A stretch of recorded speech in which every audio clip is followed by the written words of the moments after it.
Hello, everybody, and welcome to the Gethin podcast. Second time on the show, Sean Wells. What's up, my man? Yo, what's going Good on? to have you back on, buddy. It's great to be on. And it's good to hang out with you. Like we was at Dave Asprey's event yesterday, The and we're at biohacking the conference Biohacking Conference, in 10th Dallas. annual, yeah, in Dallas, and now we are in Austin at Hack Your Health. Hack Your Health. It used to be KetoCon, now it's Uh-huh. Hack Your Health. Yeah. And it's kind of keto con as well, isn't it?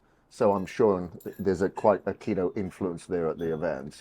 Yeah, with KetoCon, but paleo effects kind of dropping off and biohacking having a rise, Robin Switzer decided to combine all the things into Hack Your Health. I think it's great. Okay, cool. And the first time we actually met each other in person, I believe, well, we'd seen each other at like bodybuilding events and stuff like Yep, that back in the day.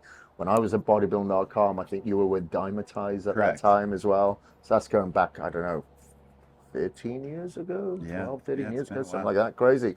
But then we actually sat down and spoke and hung out a little bit at that KetoCon, wasn't it, at Salt Lake? That Yeah, was like 2017, 2018. Was yep, it something like that? Yeah, crazy. yeah. So it's good to actually hang out with you now a little bit more and get you back on the show in person.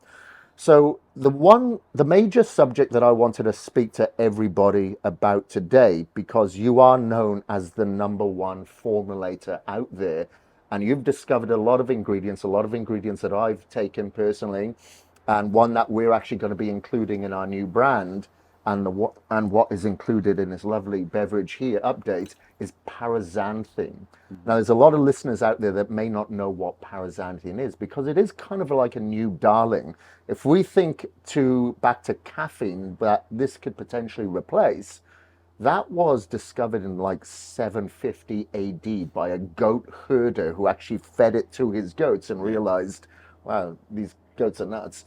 And it's been utilized by the common person and the bodybuilding enthusiast ever since. But there are downsides to caffeine as Right. well. We know that. So could we talk just a little bit about why you decided to search further to isolate this from caffeine? Tell us a little bit about that. But why? What was the reasoning behind it? What was your trigger point to go, you know what? Caffeine doesn't work for everybody. Is there a replacement that could potentially have all the upsides without the downsides? Great question. People that have followed me know that I brought T-creen and dynamine to the market. Those are ingredients that are distributed by Compound Solutions. They've been out for over 10 years and used in hundreds and hundreds of pre-workouts, energy drinks, nootropics, fat burners, etc. I have always been a poor metabolizer of caffeine. And digging deeper into it, I thought that I was a rarity, but about 60% of us, with the most recent data, are slow metabolizers of caffeine via the CYP1A2 gene, and that involves the cytochrome P450 pathway. There's also another gene that's the ADORA2A that's been looked at as well for metabolism of caffeine. And so, just many of us do not metabolize it well. And the difference between the fast and the slow metabolizer is massive. It's about 7x. So, some of the people that say, oh, I can have caffeine and go straight to bed, you know, those people. And I'm like, F you. Like, it just drives me insane. They have a 1.5 hour half life. People like me have a 10.5 hour half life, meaning that I still have that caffeine of note in my system 3 days later. Mm-hmm. Whereas some of these other people have already cleared it almost completely within 8 hours. So it's a huge, huge difference. So there's a lot And of in between. Sorry to cut you yeah, off. You don't just have the fast and the slow. You actually have a lot of people in between there as well. correct, correct. And there's a lot of differences environmentally that can impact this. So we found that women are about twice as slow as men. We find that oral contraceptives affect this. They actually slow it down. Speeds it up is cigarettes and tobacco. So there's just a lot of differences with drugs and environmental factors as well, and even again, gender and age. So there's a lot of exploration, despite caffeine being probably the number one substance that the world consumes, we still don't know enough about it. But what happens when you metabolize caffeine, it's metabolizing into three different substances when it gets demethylated. So caffeine is 1,3,7 trimethylxanthine. So there's three methyl groups on the 1, the 3, and the 7 position. And depending on which one you remove, it makes a different dimethylxanthine, where there's one less methyl group. So there's theobromine, theophylline, and paraxanthine. Now, about 70% of caffeine converts into paraxanthine.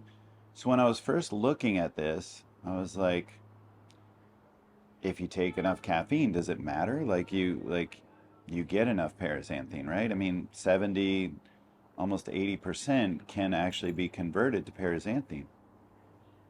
Here's where the key distinction comes in. Remember how I said it could be very slow? Hmm. So it could be a drip drop of caffeine converting to paraxanthine so that you're never truly experiencing paraxanthine. Add to the fact that caffeine has the toxicity, the side effects, the agitation, the brain fog, the sleep disruption associated with it. And then theophylline has a ton of side effects. It's a controlled substance, bronchodilator, highly affects anxiety, heart rate, etc. So when you get rid of these substances, the caffeine, the theophylline, and go right to the thing that's truly the active that has the benefit, that's when you have a wholly different experience. So instead of thinking of paraxanthine as the metabolite of caffeine, I now like the paradigm shift of thinking of caffeine as the dirty precursor to paraxanthine. So if we eliminate that, we're eliminating all these side effects out of the equation, which is really potent. And when we see fast metabolizers consume paraxanthine, they too have a better experience. They get more benefit. But when it's slow metabolizers consuming paraxanthine, like me, I'm not only getting the benefit, I'm removing all the side effects that I've been used to. And for me, that is a radically different experience, to where I'm not agitated, I'm not having all the sleep disruption and poor HRV, I'm not having the brain fog. And so that is now removed from the equation. And when we look at our research on paraxanthine, which we can get into, it is radically different from caffeine. This isn't similar, kind of the same thing. It is radically different in effect in terms of outcomes in a number of studies that we've done so far. In no study we've looked at is it similar to caffeine in effect. Has there been studies done that I believe there has been that you've actually maybe conducted yourself for athletic Yeah. performance? Because as we know with caffeine, everybody has it in their pre-workouts and whatnot, but the dose usually becomes more dependent the more they take it, so they don't really get the same effect. However, it's got an addictive personality to it for sure. But have there been any studies done with like athletic performance and how paraxanthine can have a benefit? So we're getting there. We have a preclinical, which is in an animal study that is really interesting that I can get into. We do have a 10K race study that I can get into. We have a number of studies looking at focus, attention, mental errors, etc., safety studies. We have an e-gaming study coming out at the end of this year that I do have some early results on that I can speak to.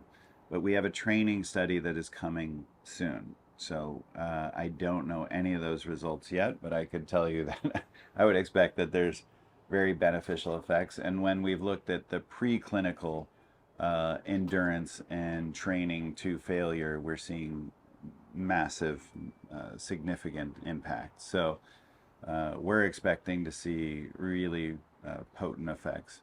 But when we looked at the 10K study, where we did a 10K race with athletes, and we looked at multitasking tests before and after the race, this is super interesting. I mean, one, they raced faster on paraxanthine, no surprise.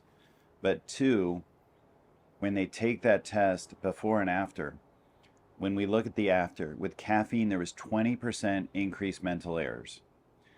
With paraxanthine plus caffeine, we saw about 13%. With placebo, we saw about 3%. And with paraxanthine alone, we saw 10% decrease in mental errors after the exhaustive race. Wow. So, and then when you look at the delta, we're talking about a 30% delta, right? So 20% increased mental errors. This is what I talk about is the flow versus the frazzle.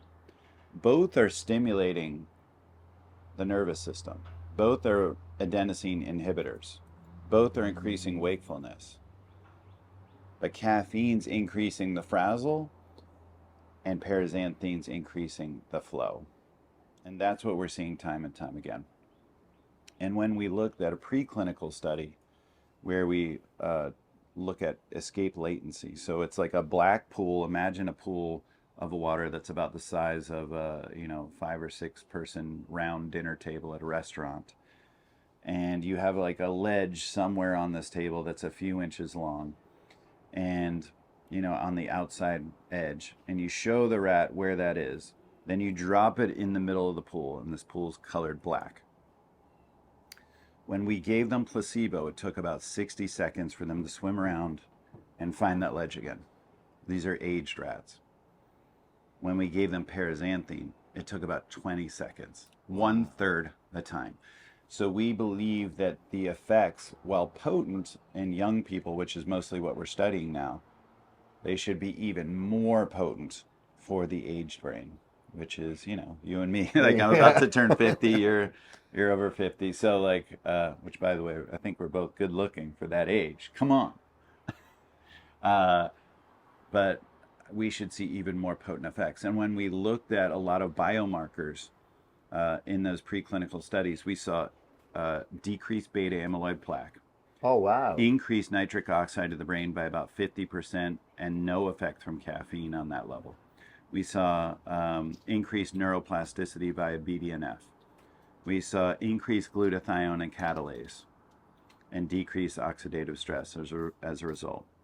We saw increased dopamine, which is protective to Parkinson's. So, and again, going back to beta amyloid plaque, that's Alzheimer's. We saw increased serotonin and acetylcholine as well. So we get like a massive mood lift that you don't get from caffeine. So we're seeing that swagger that people are talking about, that mood lift. And basically all the ways I can think about that the brain ages: decreased blood flow to the brain, increased oxidative stress, decreased neuroplasticity, increased beta amyloid plaque, decreased dopamine. This is reversing every way I can think of the brain ages. And this is what we're seeing when we talk to people, at least on an anecdotal level. We're seeing HRVs. We're trying to get this in a study right now. We had a study that was about 90% finished, frustratingly, out of Brazil, but this university lost funding at the last second, and we lost our study. And we saw improved HRVs with paraxanthine. Not just improved from caffeine, I mean improved from baseline. With people not using anything, people are getting better sleep using paraxanthine. That's the funny thing, actually. Let me just stop you there. So when we went to the VIP dinner last night, I had 2 of these updates. And obviously that we both left at the same time because it was my bedtime. I had a much better night's sleep last night. So we are getting the wakefulness component. And by the way, it's about a 3.5 hour half-life. So it's in and out of the system pretty quick. And there is no bio-individuality that we're seeing. So meaning we're not seeing that wide variance of the 1.5 to 10.5 hours like caffeine. Basically everyone's experiencing it the same way. And people are getting evening workouts in and getting great sleep. Not just great sleep like they didn't have caffeine. I mean great sleep like better than, again, baseline, no caffeine. So this is exciting, where I think it's improving the health of the brain. Because it's all those effects that I was talking about: the neuroplasticity, the increased blood flow to the brain, the decreased oxidative stress with glutathione and catalase, the decreased beta amyloid plaque, the increased dopamine, serotonin, acetylcholine. This is where it's just a radically different experience. This is not similar to caffeine or kind of like caffeine. It's a wholly different experience, especially if you are a slow metabolizer. Interesting. So as I mentioned earlier, if you take caffeine, you generally have to take more and more of it to get the same effect. So it has a downstream effect. It can lead to some adrenal fatigue. With paraxanthine, do you find that after you've taken it for say like a couple of weeks or a month, do you have to then increase the dose at No, all to get the same feeling? great point. We have looked at habituation and adaptation, and we're not seeing any of that, both on preclinical and human models. We're not seeing habituation and adaptation. To your point, there's a rat study that I remember reading where by the third day of caffeine administration, the animal models needed that caffeine to get to baseline, to get to where everyone else is that doesn't even take caffeine. So when you see those people in line at Starbucks doing this and like, I need my caffeine to get going, and they're serious. They're below baseline. They need the caffeine now just to get to baseline, to where they used to be. This isn't like being supercharged or, you know, like highly effective. This is to get to baseline. So it's impairing you, and then you need it to get to regular. And we're not seeing any of that. As a matter of fact, kind of going to the point I was making before, in our e-gaming study where we opened the data for some patent filing with some early results, this is a very robust study and very difficult to recruit for with pro gamers. It should be out by the end of this year. But we're seeing uh, improved results over time. It's the opposite effect. So this is because, again, I think it's improving the health of the brain. So we're seeing improved performance as they continue to take it. This is exciting. And with caffeine, we're seeing diminishing results, to your point, that habituation, that adaptation, the less and less potency over time. And really, paraxanthine is the exact opposite of that. The more you take it, the better the effects are because the brain is getting healthier. Yeah. While you're talking about this right now, it just makes me think I'd love to see this being experimented on people that are like, Formula One drivers, motocross riders who have to do a 30-minute moto and have to be really focused for that duration of time, or MMA fighters, whatever, where their reaction speed really needs to be there, but they have to be in a kind of a calm state to make the correct decisions. And as you said, there was less decision flaws with paraxanthine, so I'd love to see it in so many of those different arenas. Yeah, we did a really complex test that's called the Berg Washington card sorting test in one of our studies, where it's one of these tests that like um, if you get something wrong, you can tend to just be wrong, wrong, wrong, wrong, wrong as the cards keep coming up and you have to memorize which one it is and react accordingly. So it's one of those things where people can get overwhelmed very quickly and just get a series of errors very quickly as you're overwhelmed. Like the errors like really will mount quickly. And so we were seeing dramatically better results with paraxanthine than caffeine or placebo.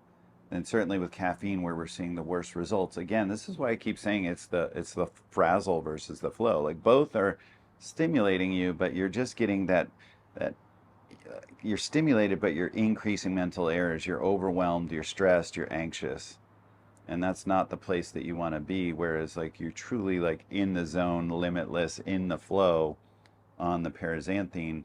And so I agree in terms of reaction time, in terms of endurance, both mentally and physically. We're excited about this, like that where all the data is going. With the e-gaming, we're seeing much better endurance both in session again over time versus caffeine or versus placebo. So there we will have reaction times in that study, and I think the e-gaming study will translate well to like special operators and people that are in the military and those kinds of things.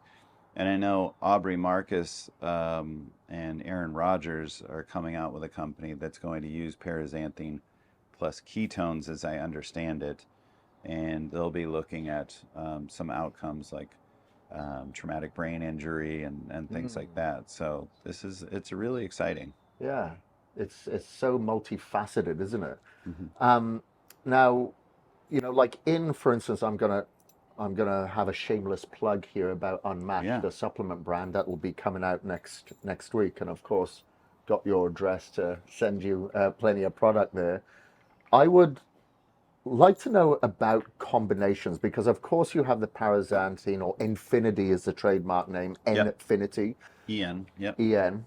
You have them in single capsules, but then obviously in combination with other ingredients, such as in Update and in Unmatched. Have you found, so for instance, in Unmatched, we do have like creatine with GAA, it's like cregatine. Yep. That's neuroprotective as well, crosses the blood-brain barrier. Do you find that paraxanthine works really well in synergy with some ingredients and not others?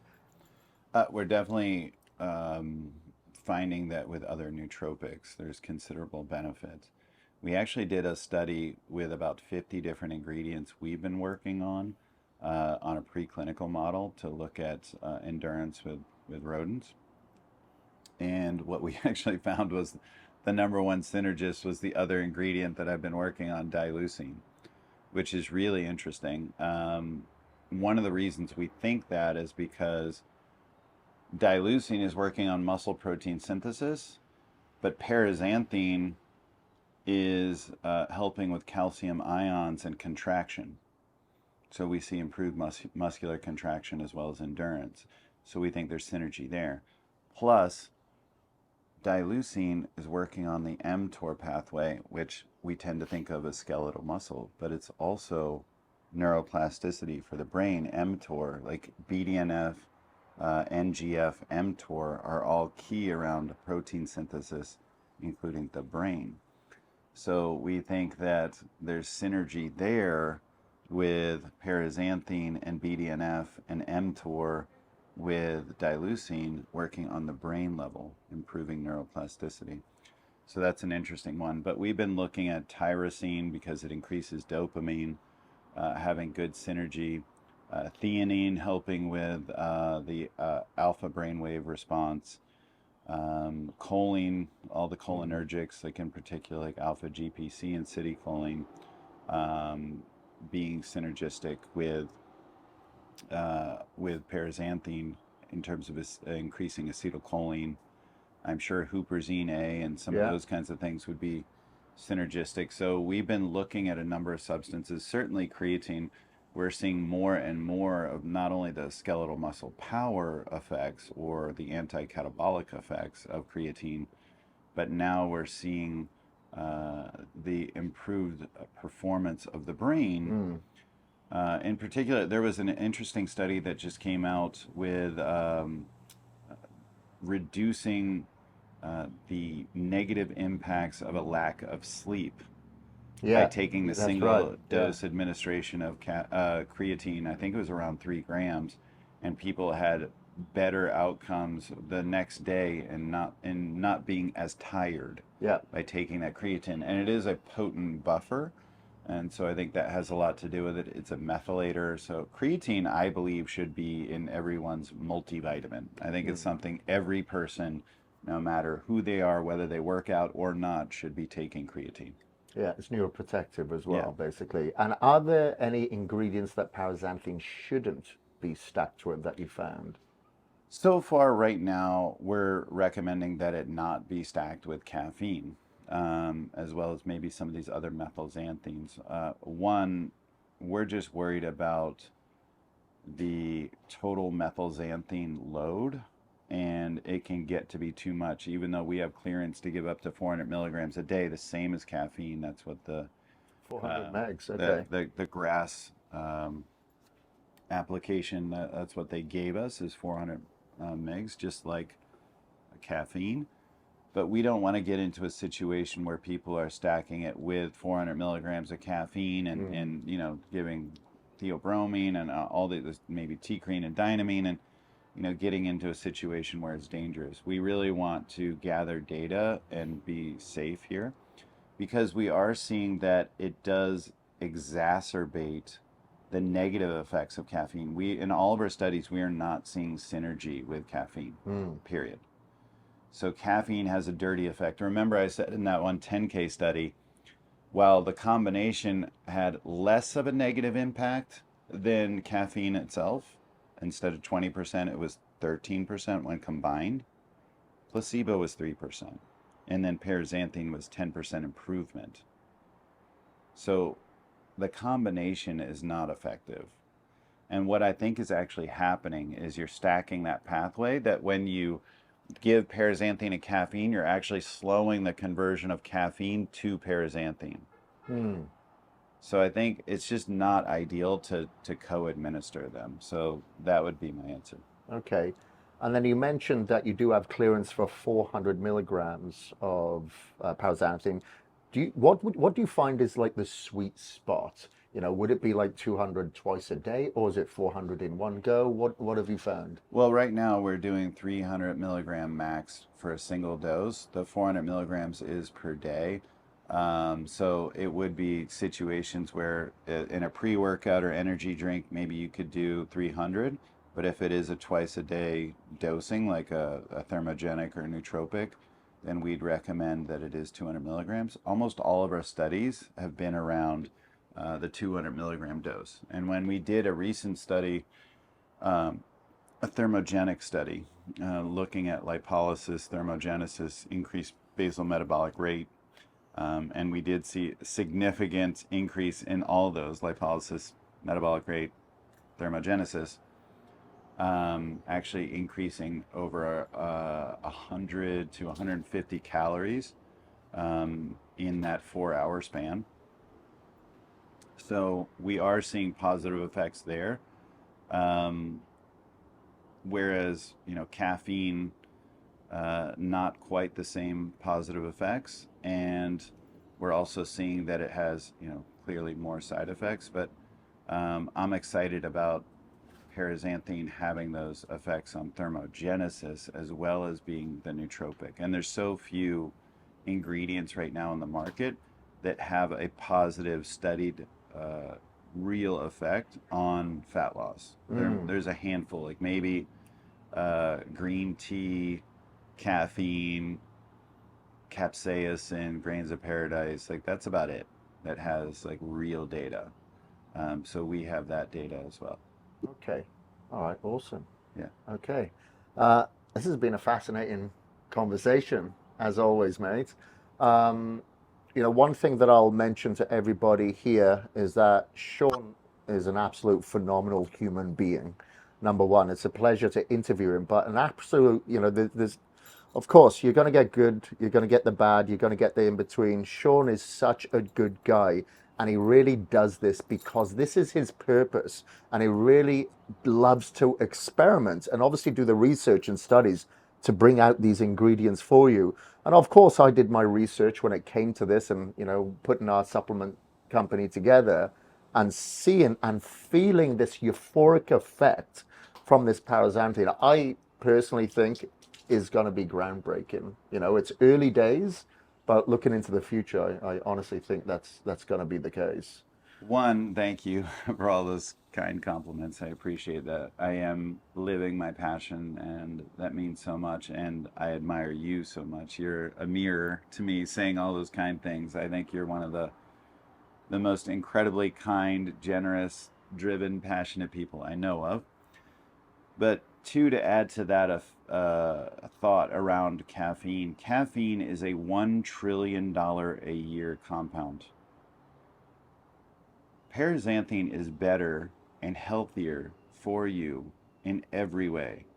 Every way. We haven't seen one study, one outcome where paraxanthine hasn't outperformed it in terms of safety, performance, feeling better, making you healthier.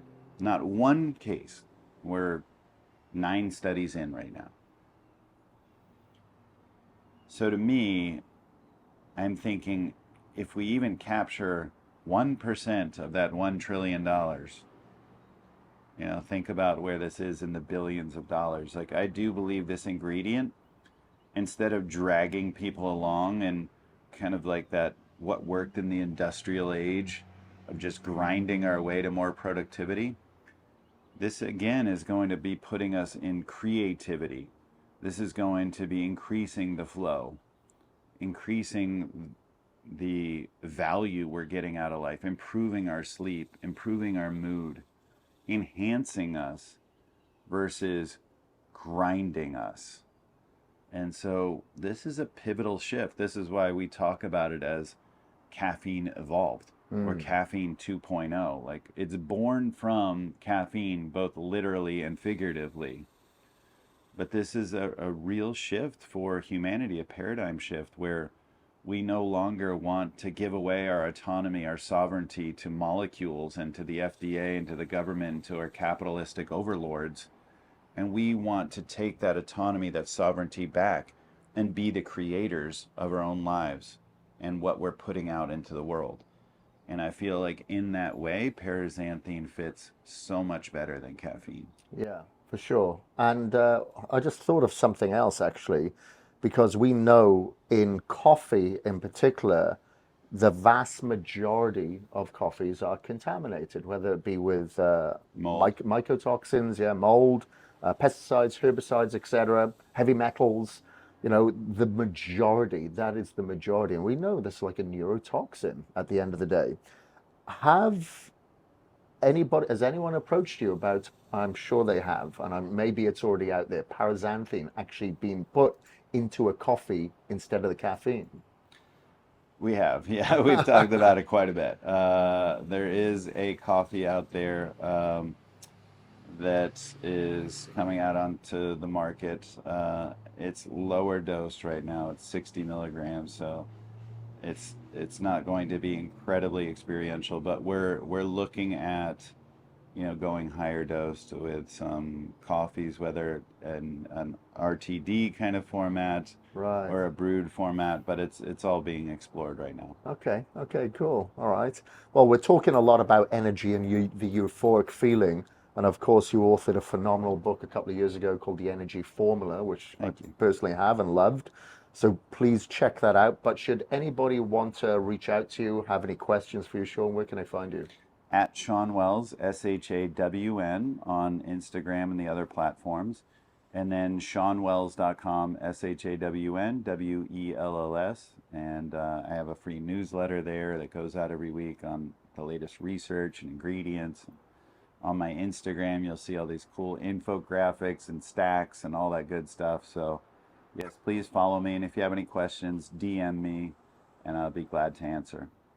Awesome. Thank you very much, my friend. All right, Okay, brother. let's hang out. Yeah, man.